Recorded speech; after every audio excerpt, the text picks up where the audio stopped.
Hello students, hello guys. আজকে আমরা দশম শ্রেণীর গণিতের একটি নতুন অধ্যায় চ্যাপ্টার 3 বৃত্ত সম্পর্কিত উপপাদ্য স্টার্ট করতে চলেছি। তো প্রথম এক্সারসাইজ যেটা 3.1 রয়েছে কোষে দেখি তোমাদের, সেখানে যে কোয়েশ্চেনগুলো রয়েছে সেটা হচ্ছে বৃত্তের বেসিক কনসেপ্টের উপরই ভিত্তি করে রয়েছে। তো বৃত্তের যে বেসিক কনসেপ্টগুলো, বৃত্তের মধ্যে অ্যাকচুয়ালি কি কি আছে, কি কি জিনিস রয়েছে, সেগুলো ভালো করে ক্লিয়ার করলেই কিন্তু আমরা এক্সারসাইজটা খুব সহজে করে নিতে পারবো। তো সবার প্রথমে দেখো, এই যে বৃত্ত আমরা সবাই জানি, সার্কেল বা বৃত্ত আমরা সবাই জানি, সেই বৃত্তটা অ্যাকচুয়ালি কি? বৃত্তটা হলো একটি সমতলে অসংখ্য বিন্দুর সমষ্টি, তাই তো? এরকম যদি অসংখ্য বিন্দু, এরকম ছোট ছোট ছোট ছোট বিন্দু, সেগুলোকে যোগ করলেই তো আমাদের এই বৃত্তটা আমরা পাই। একটি সমতলে অসংখ্য বিন্দুর সমষ্টি হয় একটি বৃত্ত, বাট যার প্রত্যেকটি বিন্দু ওই সমতলের একটি নির্দিষ্ট বিন্দু থেকে সমদূরবর্তী। যার প্রত্যেকটি বিন্দু ওই সমতলের একটি নির্দিষ্ট বিন্দু থেকে সমদূরবর্তী, মানে এই নির্দিষ্ট বিন্দু থেকে এই যে এর বৃত্তের উপর যে কোনো বিন্দুরই তুমি দূরত্ব দেখো না কেন, সমান হবে। এটা যদি 5 সেন্টিমিটার হয়, এটাও 5, যেদিকে খুশি সব দিকে কি প্রতিটি বিন্দুর দূরত্ব, এই নির্দিষ্ট যে বিন্দু আছে তার থেকে প্রতিটি বিন্দুর দূরত্ব সমান হবে। এটাই তো আমাদের বৃত্ত বা সার্কেল। আর এই যে নির্দিষ্ট বিন্দু, এটাকে আমরা কি বলে থাকি? কেন্দ্র। ঠিক, তাহলে একটা জিনিস আমরা শিখলাম, কেন্দ্র, যেটাকে আমরা ইংলিশে কি বলে থাকি? সেন্টার। ক্লিয়ার? এবার এই যে ফিক্সড ডিস্টেন্স, এই যে নির্দিষ্ট বিন্দু থেকে সেন্টার থেকে এই যে ফিক্সড ডিস্টেন্সটা, এটাকে আমরা কি বলে থাকি? ব্যাসার্ধ। তাই নাম্বার 2 তে আমরা কি জানলাম? ব্যাসার্ধ, যেটাকে আমরা ইংলিশে বলি রেডিয়াস। আমি ইংলিশ টার্মগুলোর সাথে লিখে দিচ্ছি, যদি কোনো ইংলিশ মিডিয়ামের স্টুডেন্ট থাক তারাও কিন্তু এখান থেকে হেল্প পেতে পারবে। রেডিয়াস, সেন্টার, আর আমরা রেডিয়াস জানলাম। ক্লিয়ার? এবার দেখো নেক্সট, তাহলে এখানে দেখো রেডিয়াস, যদি আমরা সেন্টারটাকে ও নাম দিই, এখানে মনে করো এটা একটা রেডিয়াস, যদি এখানে কোনো পয়েন্ট থাকে বি, ও বি এটাও রেডিয়াস। ঠিক আছে, এগুলো সবই কি ব্যাসার্ধ, কারণ যেখানেই তুমি করো না কেন সবই কিন্তু সমান, সেম ডিস্টেন্সের হবে। নেক্সট থার্ডে আমরা কি জানবো? ব্যাস। যেটাকে আমরা ইংলিশে বলি ডায়ামিটার। তো ব্যাসটা কি? ব্যাসটা হচ্ছে রেডিয়াসের ডাবল। এইটা আমাদের সার্কেল, এখান থেকে এটাকে আমি বলছি রেডিয়াস বা ব্যাসার্ধ। এটা ডাবল করে দাও, এটাকে এইদিকে পুরোটা বাড়িয়ে দাও। এই যে মনে করো এটা ও পয়েন্ট ছিল, এটা এ ছিল, এটা বি, তাহলে এই যে এ বি বা বি, এটা হয়ে গেল আমাদের ব্যাস। বাট এভাবে যদি আমরা করি, এটা আমাদের ব্যাস হবে। ব্যাসের কন্ডিশনটা কি? ব্যাসটা হচ্ছে তোমাদের এই বৃত্তের ওপরে, যে কোনো বৃত্তের ওপর দুটি বিন্দুর সংযোজক সরল রেখাংশ, বাট সেই সরল রেখাংশটা বৃত্তের কেন্দ্র দিয়ে যেতে হবে। এই নয় কি এখানে একটা তুমি সরল রেখা করে দিলে এটাকে বৃত্তের ব্যাস বলবে না। বৃত্তের ব্যাসের মেন কন্ডিশনটাই হচ্ছে কি? বৃত্তের ব্যাসটা এই যে কেন্দ্র দিয়ে যেতে হবে, কেন্দ্রগামী। কেন্দ্র দিয়ে তুমি যে কোনো সরল রেখা তুমি করো, সেটাই হয়ে যাবে আমাদের সেই বৃত্তের ব্যাস। ক্লিয়ার হলো? তো এখানে যেমন এ বি, যদি এটা নাম দাও পি কিউ, তাহলে এটাও একটা কি হয়ে যাবে? বৃত্তের ব্যাস। এটা রেডিয়াসের ডাবল হয় কেন? ব্যাসার্ধের ডাবল হয় কেন? কারণ এটা এদিকে যদি 5 সেন্টিমিটার হয়, তাহলে এটা এদিকেও তো এটা একটা ব্যাসার্ধ 5, তাহলে আমাদের ব্যাসটা তো পুরোটা ব্যাসটা হয়ে যাবে 10। তাহলে ব্যাসটা কি হয়ে যায়? আমাদের ব্যাসার্ধের দ্বিগুণ। ক্লিয়ার? ব্যাস কি হলো? এবার আমরা জানবো কি? জ্যা। এই প্রশ্নটা একটু ক্লিয়ার করি, কেমন? 3টে জিনিস আমরা এখনো জানলাম। নাম্বার 4 তে আমরা এবার জানবো কি? জ্যা, যেটাকে আমরা ইংলিশে বলি কর্ড। জ্যাটা কি? জ্যা বলছে কি, বৃত্তের উপর যে কোনো দুটি বিন্দু, না সেই বিন্দুর যে সংযোজক সরল রেখাংশ, সেটাই জ্যা। আমি যেটা একটু আগেই বলছিলাম কি, এটাকে আমরা ব্যাস বলতে পারবো না। বৃত্তের উপর যে কোনো দুটি বিন্দু নিয়ে তার সংযোজক সরলরেখাকে আমরা ব্যাস বলতে পারবো না, সেটাকে আমরা জ্যা বলবো। কিন্তু সেই সরল রেখাটাই যদি কেন্দ্র দিয়ে যায় তখন সেটাকে আমরা ব্যাস বলতে পারবো। তো এটাকে আমরা জ্যাও বলতে পারবো, কারণ জ্যার ডেফিনেশন কি? বৃত্তের উপর যে কোনো দুটি বিন্দুর সংযোজক সরল রেখাংশ। দ্যাট মিনস এই যে ব্যাসটা হলো অ্যাকচুয়ালি বৃত্তের একটি জ্যা, বাট অন্য যে কোনো জ্যা, সমস্ত জ্যাই কিন্তু বৃত্তের ব্যাস নয়। বৃত্তের ব্যাসটা কিন্তু অ্যাকচুয়ালি একটা জ্যা, বাট সমস্ত জ্যা, আমি এখানে অনেক তো জ্যা এরকম আমরা করতে পারি, সব জ্যাই কি বৃত্তের ব্যাস হবে না। ঠিক তাহলে এরকম আমাদের বৃত্তের মধ্যে আমরা অসংখ্য জ্যা, এদিকে এদিকে যেখানে খুশি অসংখ্য আমরা কিন্তু জ্যা অঙ্কন করতে পারি। বাট সব থেকে বৃহত্তম জ্যা কোনটা, সেটা হচ্ছে বৃত্তের ব্যাস। ক্লিয়ার হলো, জ্যাটা ক্লিয়ার হলো। এবার নেক্সট আমি চলে যাচ্ছি পরিধি, বা ইংলিশে বলে থাকি আমরা সার্কামফারেন্স। নাম্বার 5, নাম্বার 5 আমরা দেখবো পরিধি, যেটাকে আমরা বলে থাকি সার্কামফারেন্স। সার্কামফারেন্স। তো দেখো এবার পরিধিটা কি, পরিধিটা কি, পরিধিটা হচ্ছে তোমার যে কোনো বৃত্তের যে কোনো, আমি যে কোনো ফিগারের পরিধি মানে হয় বা পরিমাপ মানে তার বাউন্ডারি ধরে যদি তুমি ঘুরতে থাকো, তার বাউন্ডারি ধরে যদি তুমি ঘুরতে থাকো, যে ডিস্টেন্সটা তুমি অতিক্রম করবে সেটাই হচ্ছে তার পরিধি বা সার্কামফারেন্স। এই যে গোল ডিস্টেন্সটা সেটাই হচ্ছে তুমি তোমার পরিধি। তুমি যদি হাঁটতে থাকো, একটা গোল মাঠ রয়েছে, তার যদি কিনারা ধরে হাঁটতে থাকো, এই যে ডিস্টেন্সটা সেটাই হচ্ছে তার পরিধি বা সার্কামফারেন্স। নেক্সট আমরা পড়বো বৃত্তচাপ। নাম্বার 6 আমরা দেখবো বৃত্তচাপ, যেটাকে আমরা ইংলিশে বলে থাকি আর্ক। বৃত্তচাপ বা যেটাকে আমরা ইংলিশে বলে থাকি আর্ক। এই বৃত্তচাপ কি, এই আমাদের বৃত্ত, তো এটা আমাদের পরিধি। তো বৃত্তচাপ মানে কি, এই পরিধি থেকে যদি আমি একটুখানি পোর্শন কেটে নিচ্ছি, আর শুধু এটুকুন পোর্শন বলছি, মনে করো এক্স ওয়াই, এই যে পোর্শনটাকে আমি কেটে নিয়ে বলছি, এটাই হচ্ছে আমাদের বৃত্তচাপ বা আর্ক। পুরো বৃত্তের পরিধি থেকে যখন আমরা একটু পার্ট কেটে নিয়ে বলবো, এই যে এক্স ওয়াই, বা যদি এটাকে উল্টো দিক দিয়ে দেখি, এখানে একটা পি নাম দিই, এক্স পি ওয়াই, এটা বড়, ঠিক আছে। এই পুরো পরিধিটাকে আমি দুটো পার্টে ভাগ করে দিলাম। একটা দেখো ছোট পার্ট এখান থেকে এতটা, এটা বলছে আমি এক্স ওয়াই, আর যদি উল্টো দিক দিয়ে ঘুরিয়ে বলি এক্স পি ওয়াই, তাই তো। দুটি বৃত্তচাপ এখানে রয়েছে, তো একটাকে আমরা বলি উপচাপ, একটাকে আমরা বলি অধিচাপ। ছোটটাকে, এই যে ছোটটা, এটাকে আমরা বলি উপচাপ, আর এই যে বড়টাকে, এটাকে আমরা কি বলি, অধিচাপ, ঠিক। আর ইংলিশে যদি বলি, এটা মাইনর আর্ক, এটা মেজর আর্ক। মাইনর মানে ছোট, মাইনর আর্ক, আর এটা আমাদের মেজর মানে কি, বড়।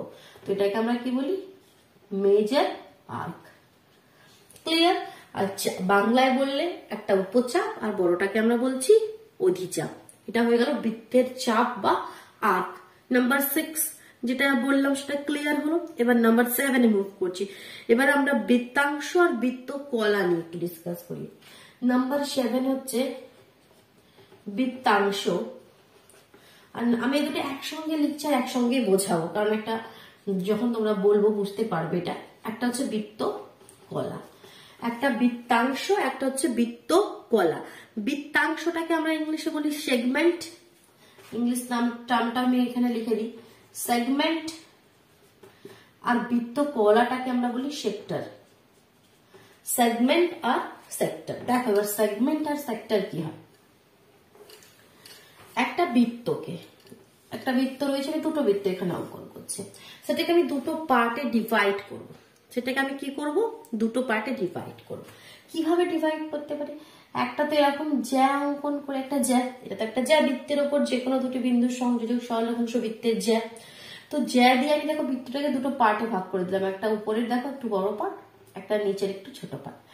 আবার আমি ব্যাসার্ধ দিয়ে, দুটি ব্যাসার্ধ দিয়ে দেখো বৃত্তটাকে দুটি পার্টে ভাগ করে দিলাম, একটা ছোট পার্ট, উপরের দিকে দেখো একটা বড় পার্ট। বুঝতে পারছো? তো দেখো যখন এই কর্ড বা বৃত্তের জ্যা দিয়ে বৃত্তকে দুটি পার্টে আমরা ভাগ করে দিই, দুটি অংশে আমরা ভাগ করে দিই, তখন তাকে আমরা বলি বৃত্তাংশ।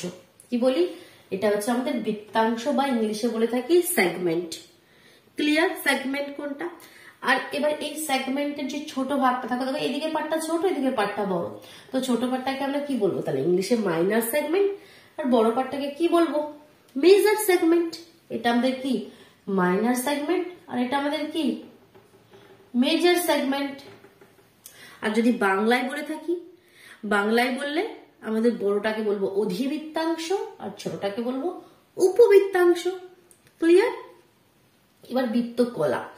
বৃত্তকলা বলছে এই সার্কেলটাকে যদি আমরা তাদের ব্যাসার্ধের হেল্পে দুটো ভাগে ভাগ করে থাকি, এটা হচ্ছে যখন আমরা তাদের কর্ড দিয়ে দুটো ভাগে ভাগ করবো তখন সেটা বৃত্তাংশ, আর যখন ব্যাসার্ধ আর এই বৃত্তচাপ মানে কি তোমাদের আর্ক এর হেল্পে দুটো পার্টে ভাগ করে থাকি, তখন সেটাকে আমরা বলি বৃত্তকলা, বা ইংলিশে বলি এটাকে আমরা সেক্টর। তো এই ছোট সেক্টরটাকে, এটাকে আমরা বলি মাইনর সেক্টর, আর বড়টাকে আমরা বলি মেজর সেক্টর। মাইনর সেক্টর আর মেজর সেক্টর। বাংলায় বললে বড় বৃত্তকলা, ছোট বৃত্তকলা। ক্লিয়ার? ক্লিয়ার হলো? এগুলোই হচ্ছে মেন জিনিস। এবার আরেকটু কিছু রয়েছে, আমি সেটা বলবো। কি অর্ধবৃত্ত বা সেমি সার্কেল কি? এই যে কর্ড দিয়ে আমরা দুটি পার্টে ডিভাইড করছি। নেক্সট পয়েন্টটা নাম্বার 9, আমি উপরে লিখি আগে হেডিংটা। নাম্বার 9 আমি বলবো অর্ধবৃত্ত। অর্ধবৃত্ত বা এটাকে আমরা ইংলিশে বলি সেমি সার্কেল। সেমি সার্কেল কি সেটা? এই যে আমাদের এই পোর্শনটা ক্লিয়ার করে দিচ্ছি। এই যে আমাদের একটা বৃত্তকে আমি বললাম কি কর্ড দিয়ে দুটো পার্টে ডিভাইড করছি, এগুলোকে আমরা সেগমেন্ট বলছি বা বৃত্তাংশ বলছি। তো এই কর্ডটা যদি, এই জ্যাটা যদি একদম এই ব্যাস হয়ে যায়, মানে ব্যাস দিয়ে যদি দুটো পার্টে ডিভাইড করি, তাহলে তো কোনটাকে আমি ছোট আর কোনটাকে বড় বলবো? দুটোই তো সমান, এটাও সমান, এটা সমান, কারণ ব্যাসটা একদম মিডিলে রয়েছে, ডায়ামিটারটা। তো তখনই আমরা এই যে হাফ হাফ সার্কেল আমরা পেয়ে যাই, তখন এগুলোকে আমরা বলি অর্ধবৃত্ত, মানে কি ঠিক অর্ধেক বৃত্ত বা সেমি সার্কেল। সমকেন্দ্রীয় বৃত্ত কি? আরেকটি পয়েন্ট রয়েছে নাম্বার 10, সেটা হচ্ছে সমকেন্দ্রীয় বৃত্ত। সমকেন্দ্রীয় বৃত্ত মানে কি যাদের কেন্দ্রটা সমান। একটি কেন্দ্র দিয়ে কি আমরা একটি বৃত্ত অঙ্কন করতে পারি? না, এখানে আমি কম্পাস রেখে এরকম অনেক বৃত্ত অঙ্কন করতে পারি। সবই বৃত্তর কেন্দ্রটা কি হবে? সমান হবে। তো এরকম বৃত্তকে আমরা কি বলি? সমকেন্দ্রীয় বৃত্ত। এই 10টি হচ্ছে তোমাদের মেন পার্ট। এগুলো তোমাকে ধ্যান রাখতে হবে, মনে রাখতে হবে, এবং এর উপর ভিত্তি করে আমাদের এক্সারসাইজ 3.1 কোশ্চেন রেখে 3.1 এর কোয়েশ্চেন রয়েছে এবং খুব সোজা। দেখো আমি প্রথম কোয়েশ্চেনটা এবার রিড করছি। বলছে পাশে ও কেন্দ্রীয় বৃত্তের ছবি দেখি এবং কোন কোন ব্যাসার্ধ পি এ কিউ বৃত্তাংশে অবস্থিত আছে লিখি। এই পোর্শনগুলো এবার আমি একটু ক্লিয়ার করে দিচ্ছি, ঠিক আছে? প্রথম কোয়েশ্চেনটা কি বলছে সেটা আমরা একটু ড্র করি। তো ফার্স্ট কোয়েশ্চেন আমাদেরকে বলছে একটা চিত্র দিয়ে দেখে বলছে সেটা আগে দেখো। এরকম একটা সার্কেল দিয়ে দিয়েছে, দিয়ে এখানে তার সেন্টার ও রয়েছে। বিন্দু কিভাবে দিয়েছে দেখি। এ, এখানে একটা বিন্দু রয়েছে এ, আর এখানে পি বি, ঠিক নিচে একটা বিন্দু বি রয়েছে, এখানে একটা বিন্দু পি রয়েছে, এখানে একটা বিন্দু সি, আর এখানে একটা বিন্দু কিউ, তাই তো? এবার সবগুলো এখানে যুক্ত করে দিয়েছে। এটা, এগুলো সব বিন্দুগুলো কি করেছে এবং যুক্ত করে দিয়েছে, এভাবে রয়েছে। দেখো এবার কোয়েশ্চেনটা বলছে কি পি এ কিউ বৃত্তাংশে কোন কোন ব্যাসার্ধগুলি রয়েছে সেটা আমাদেরকে বলো। বৃত্তাংশ মানে আমরা এই জানলাম কি সেগমেন্ট। তো পি এ কিউ মানে এই বৃত্তাংশটা, এই সেগমেন্টটা মানে নিচের পার্টটা তোমাকে বলছি, যে পার্টটা তুমি সরিয়ে দাও। এই দেখো এটা তোমাদের পি এ কিউ বৃত্তাংশ, পি এ কিউ পুরাটা তোমাকে ঘুরে আসতে হচ্ছে। তো বলছে এই বৃত্তাংশে, এই বৃত্তের অংশে কোন কোন ব্যাসার্ধ গুলো রয়েছে আমাকে বলো। তো ব্যাসার্ধ এখানে 4টি রয়েছে, একটা ওপি, একটা ওবি, একটা ওসি আর একটা ও কিউ, তাই তো? মেরিতে ঘুরে এলে ও এ, ওপি, ও এ, ও সি, ও কিউ। তুমি যদি এটা কমপ্লিট করে থাকো, এটা ওবিটা তোমরা নিতে পারবে না, কারণ পি এ কিউ মানে কি আমরা এদিক দিয়ে ঘুরছি, আমরা এভাবে ঘুরে যাচ্ছি, এতটা যাব।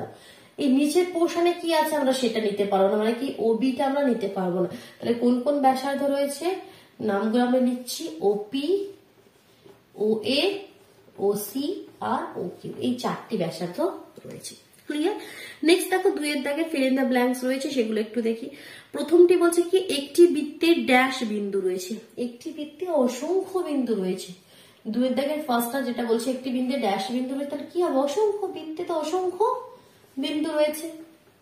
নেক্সটটা বলছে বৃত্তের বৃহত্তম জ্যা, বারবার এটাই বলে এলাম আমি এতক্ষণ ধরে কি বৃত্তের বৃহত্তম জ্যাকে আমরা কি বলি? ব্যাস। যেটা সব থেকে বড়, বৃত্তের বৃহত্তম জ্যাটা কোনটা? ব্যাস। নেক্সট থার্ডে কি বলছে? জ্যা বৃত্তাকার ক্ষেত্রকে দুটি ড্যাশে বিভক্ত করে, যেটাও আমি একটু আগে ক্লিয়ার করলাম। জ্যা মানে কি কর্ড বৃত্তকে দুটি কিসে বিভক্ত করে? বৃত্তাংশ, সেটাকে আমরা সেগমেন্ট বলি। তো নাম্বার 3তে তাহলে আমরা কি লিখবো? কি জ্যা বৃত্তাকার ক্ষেত্রকে দুটি বৃত্তাংশে বিভক্ত করে। নাম্বার 4টাকে উপরে চলে আসছি। যেগুলো বেসিক কনসেপ্টে আমরা পড়লাম সেগুলোই এখানে আমাদের কোয়েশ্চেনের ফর্মে রয়েছে, আর কিছুই নয়। নাম্বার 4 এ রয়েছে বৃত্তের সকল ব্যাস ড্যাশ বিন্দুগামী। বৃত্তের সকল ব্যাস, যেদিকেই তুমি বৃত্তের ব্যাস অঙ্কন করো না কেন, সবই কি কেন্দ্রগামী। কেন্দ্র যে কেন্দ্রবিন্দুগামী, কেন্দ্র দিয়ে গেলে তবেই আমরা ব্যাস বলবো। তাহলে বৃত্তের সকল ব্যাস কেন্দ্রবিন্দুগামী। তাহলে শূন্যস্থানে কি লিখবে? কেন্দ্রবিন্দুগামী। নাম্বার 5 কি বলছে? দুটি বৃত্তাংশ সমান হলে তাদের বৃত্তচাপ দুটির দৈর্ঘ্য সমান হবে। তোমাদের যদি নাম্বার 5 যেটা বলছে কি বৃত্তাংশ যদি সমান হয় তা তাদের বৃত্তচাপ তো সমান হবেই। বৃত্তাংশ, দুটি বৃত্তাংশ মানে কি বৃত্তের অংশ, যেটা কর দিয়ে আমরা দুটো পার্টে আমরা ভাগ করে দিই। তো এরকম দুটো মানে মনে করো দুটো সার্কেল, তাদের বৃত্তাংশ, এই যে বৃত্তাংশ দুটি সমান, উপরের বৃত্তাংশ দুটি, সেগমেন্ট দুটি, তো তাদের বৃত্তচাপ তো সমানই হবে। নেক্সট নাম্বার 6 বলছে একটি বৃত্তাকার ক্ষেত্রের বৃত্তকলা হলো, একটি বৃত্তাকার ক্ষেত্রের বৃত্তকলা হলো, বৃত্তকলা মানে কি সেক্টর, মনে আছে? বৃত্তকলা হলো বৃত্তচাপ এবং দুটি ড্যাশ দ্বারা সীমাবদ্ধ অঞ্চল। বৃত্তকলাটা একবার মনে করো আমি কি বলেছিলাম, বৃত্তকলা কখন? যখন একটি সার্কেলকে তাদের রেডিয়াস ব্যাসার্ধের থ্রু আমরা দুটো ভাগে ভাগ করে দেবো, দুটো পার্ট করে দেবো, তখন এগুলোকে আমরা কি বলেছি? সেক্টর বা বাংলায় বলছে বৃত্তকলা। তো বৃত্তকলার কোয়েশ্চেনটা কি বলছে দেখো, ভালোভাবে বোঝো। একটি বৃত্তাকার ক্ষেত্রের বৃত্তকলা হলো বৃত্তচাপ, এই আমাদের একটা বৃত্তচাপ এবং দুটি ড্যাশ দ্বারা সীমাবদ্ধ অঞ্চল, দুটি ব্যাসার্ধ দ্বারা সীমাবদ্ধ অঞ্চল, দুটো ব্যাসার্ধ আর এই বৃত্তচাপ, এইটার ধারায় তো একটা সীমাবদ্ধ অঞ্চল, তো সেটা। নাম্বার 6 দেখো শূন্যস্থানটা কি দিয়েছে? দুটি ড্যাশের জায়গায় আমরা কি লিখবো? দুটি ব্যাসার্ধ। ঠিক ক্লিয়ার হলো? নাম্বার 7 কি বলছে দেখি, এটাই লাস্ট। বৃত্তের বাইরের কোনো বিন্দু ও কেন্দ্রের সংযোজক সরলরেখাংশের দৈর্ঘ্য ব্যাসার্ধের দৈর্ঘ্য অপেক্ষা ড্যাশ। তো কি বলছে দেখো, একটা বৃত্ত নিলে তার বাইরের কোন একটা বিন্দু নিলে পি, সেই পি বিন্দু থেকে কেন্দ্রকে যুক্ত করে দিলে বলছে এই যে সরল রেখা হলো এর যেটা দৈর্ঘ্য সেটা বৃত্তের এই যে ব্যাসার্ধ তার থেকে তো অবশ্যই বড় হবে, কারণ ব্যাসার্ধ তো এখান থেকে এতটা হয়। তো বাইরের বিন্দু যদি কোনো নাও তাহলে তার যে দৈর্ঘ্যটা হবে সেটা তো অবশ্যই ব্যাসার্ধ অপেক্ষা ড্যাশ হবে, ব্যাসার্ধ অপেক্ষা বড় হবে। ক্লিয়ার? চলো নেক্সট 3 দাগের কোয়েশ্চেনে মুভ করি। 3 দাগের কোয়েশ্চেনে বলছে কি স্কেল ও পেন্সিল কম্পাসের সাহায্যে একটি বৃত্ত এঁকে সেই বৃত্তের জ্যা, ব্যাস, ব্যাসার্ধ, উপচাপ, অধিচাপ তোমাকে বলতে হবে। ঠিক? তো দেখো স্কেল কম্পাস দিয়ে তোমরা বৃত্তটা অঙ্কন করবে, আমি এখানে হাতে করে করছি, তোমরা স্কেলের সাহায্যে ঠিক আছে কম্পাসে পেন্সিল লাগিয়ে এরকম করে সুন্দর করে একটা বৃত্ত অঙ্কন করে নিলে। ঠিক, এবার সেই বৃত্তের কি কি তোমাকে দেখাতে বলছে সেটাকে এক করে দেখায়।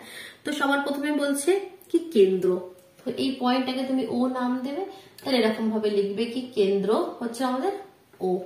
নেক্সট কি বলছি জ্যা, তো জ্যা বলেছে বৃত্তের উপর যে কোনো দুটি বিন্দুর সংযোজক সরলরেখাংশ মনে করে এখানে নাম দিয়ে দিলে এ বি, তো এখানে জ্যা বলে লিখলে কি এ বি।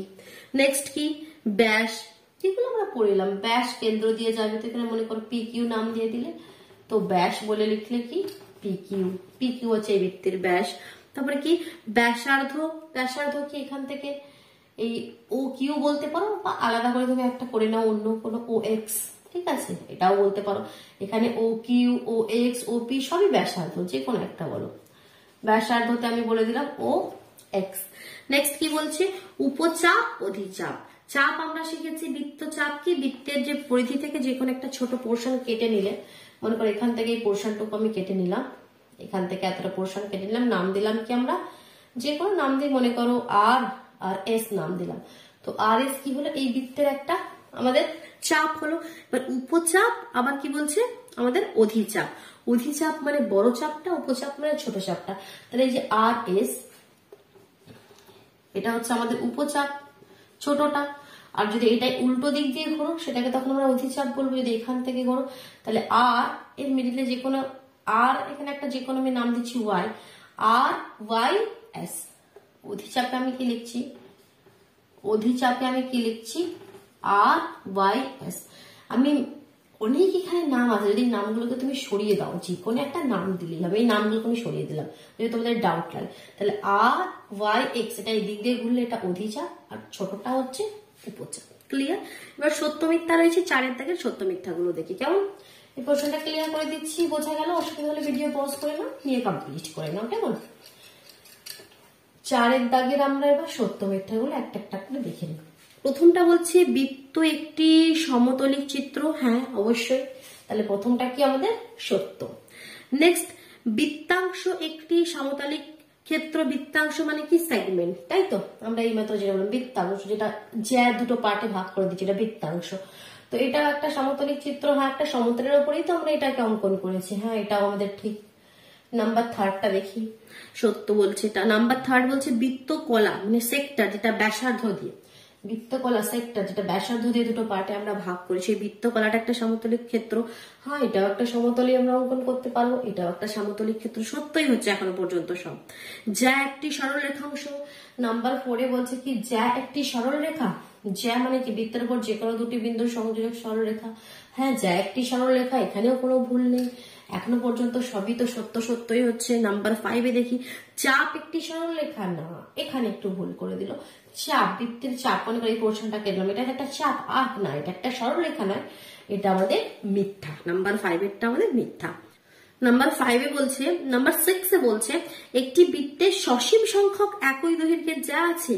একই দৈর্ঘ্যের যা হচ্ছে সসীম সংখ্যক, মানে কি যেগুলোকে আমরা গোনা যায় না। একটি বৃত্তে অসীম, তোমরা অনেক মানে অনেক তোমরা এরকম জ্যা করতে পারবে, সসীম সংখ্যক নয়। এখানে আমরা গোটা চারে এখানে আমরা করছি, বাট এরকম নয়, এখানে অসীম অসংখ্য, যেটাকে আমরা গুনতে পারবো না।